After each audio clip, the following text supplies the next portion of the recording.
ఇలా చక్కగా పూజ చేస్తున్నాం కదా మేడం. అవును, మళ్ళీ డిసెంబర్ 3 ఇలాగే పెడదాం. అదే నేను చెప్తున్నాను. డిసెంబర్ 3 ఏం వస్తున్నాయి? అది మా దినోత్సవం కదా మేడం. డిసెంబర్ 3 నేను ఉండాలి.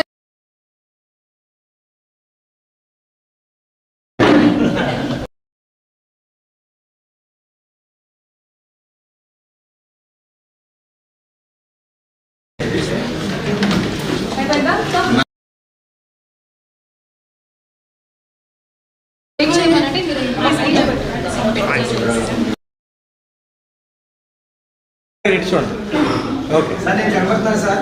ఓకే చాలా కనిపిస్తాను. ఓకేనా? Thank you madam. ఓకే వికలాంగులకు ఆర్డర్ ఇచ్చినప్పుడు మళ్ళీ ఇంకా